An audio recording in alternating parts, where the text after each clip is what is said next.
दे रहा है। मनोज यादव समाजवादी पार्टी की तरफ से हमारे साथ इस चर्चा में शामिल हैं। बड़ा सवाल मनोज जी, क्योंकि दिल्ली अध्यादेश को लेकर सबने नतीजे देख लिए हैं, खेल है मैसेजिंग का। कल हमने देखा अखिलेश यादव यूपी विधानसभा में भी मणिपुर का मुद्दा उठा रहे थे, तो वो क्या आपको लग रहा है कि मणिपुर मुद्दा हावी रहने वाला है आज का विश्वास प्रस्ताव में? ग्लोबल लीडर हिंदुस्तान में 2014 में अवतरित हुए, उन ग्लोबल लीडर ने ये बताया, उनके भक्तों ने ये बताया कि दुनिया में बड़ा नाम हो रहा है भारत का। तो जब निंदा हुई मणिपुर की घटना की, तो निंदा प्रस्ताव पास करने की बात यूपी की विधानसभा में की गई कि निंदा प्रस्ताव की जाए कि हमारे देश में क्या एक ऐसा हिस्सा है बीजेपी शासित राज्य जहां पे महिलाओं को नग्न करके घुमाया जाएगा भीड़ के द्वारा, उनके साथ इस तरह के संबंध, इस तरह के तरीके अपनाए जाएंगे जो मेरे ख्याल से दुर्भाग्यपूर्ण नहीं, भारतीय इतिहास को, भारतीयता को शर्मसार करता हो। इस बात को भी कोई बताए। अभी अरविंद केजरीवाल का नीला सिंह बोल रही थी 50 दिन दे दो मुझको, मैं झोला उठा के चला जाऊंगा। चला गया क्या? 15 लाख दूंगा मैं सबके अकाउंट में, दे दिया क्या? 2 करोड़ रोजगार दूंगा, दे दिया क्या? नहीं दिया ना। इस तरह के कितने दर्जन में गिनाऊं? क्या प्रधानमंत्री मोदी चले गए क्या? किस आए थे, किस सोच के साथ आए थे? और सूट और उनकी सिदरी का कलर कभी मैंने मैच नहीं किया कि आज ये पहना था तो परसों वही है। वो हर दिन एक कलर बदल जाता है।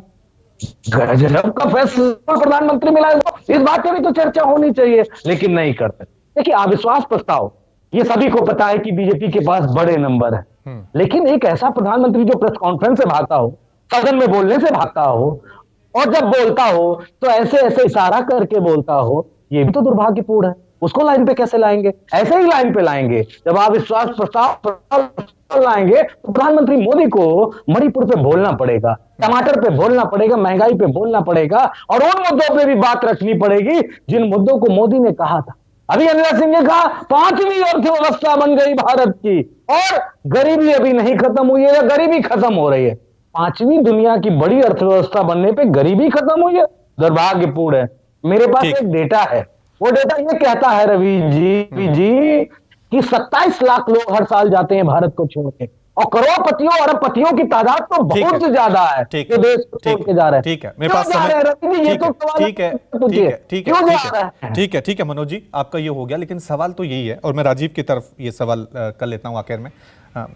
राजीव, की विपक्ष के पास मुद्दे तो हैं, लेकिन वो मैसेज जनता तक कन्वे क्यों नहीं हो रहा है? क्योंकि अगर मैसेज कन्वे होता तो वो नतीजों में बदलता। तो अब लग रहा है कि ये अविश्वास प्रस्ताव एक अच्छा मौका है अपना मैसेज लोगों तक पहुंचाने का।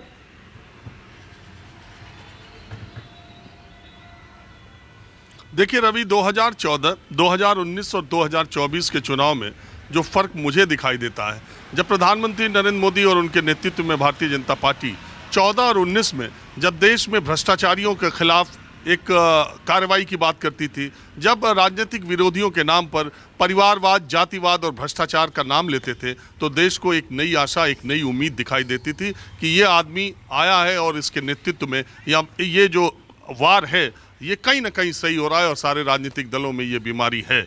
लेकिन अब 2023 में ये लगने लगा है कि जिस अजीत पवार को चक्की पिसिंग, चक्की घिसिंग, चक्की पिसिंग बीजेपी के लोग कहते रहते थे, और महाराष्ट्र के लोग इस बात का इंतजार कर रहे थे कि अगर अजीत पवार इतने भ्रष्टाचार के आरोप कभी किसी जनता ने नहीं लगाए, राजनीतिक विरोधियों और एजेंसियों नहीं लगाए, तो महाराष्ट्र के लोग जब इस बात का इंतजार कर रहे थे तो उन्हें यह कतई उम्मीद नहीं थी कि अजीत पवार अपने इतने भारी भरकम साथियों के साथ, जिन पर ईडी और सीबीआई की तमाम रेड पड़ी थी, मंत्री पद की शपथ लेकर उसी एनडीए में शामिल हो जाएंगे। तब ये जो आक्रमण है तब भोथरा होता है।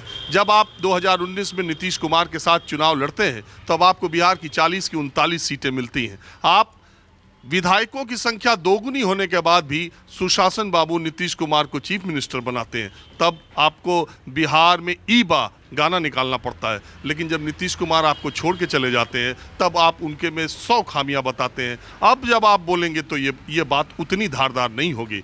जब आप परिवारवाद का आरोप लगाते हैं, जातिवाद का आरोप लगाते हैं, तो ओम प्रकाश राजभर, संजय निषाद को जब आपको भारतीय जनता पार्टी की सरकारों में शामिल करना पड़ता है, तो ये किस बात के नेता हैं? इन्होंने एक जाति की राजनीति की है और कहते रहे। तो अब ये जो 2 चुनाव में जो ये सबसे ताकतवर तीर थे बीजेपी के पास, इस बार उसका आक्रमण थोड़ा भोथरा होगा। ठीक है। वार पलटवार का सिलसिला आज देश की सबसे बड़ी पंचायत में सबसे बड़ी जुबानी जंग भी होने जा रही है विश्वास और अविश्वास को लेकर। न्यूज़ 24 सबसे बड़ी कवरेज के साथ लगातार तैयार है। हर एक तस्वीर, हर एक खबर हम आप तक सबसे पहले पहुंचाएंगे। अभी के लिए इस चर्चा में आप सभी मेहमानों का बहुत बहुत शुक्रिया। एक छोटा सा ब्रेक हम ले रहे हैं, फौरन हाजिर होंगे। देखते रहिए न्यूज़ 24।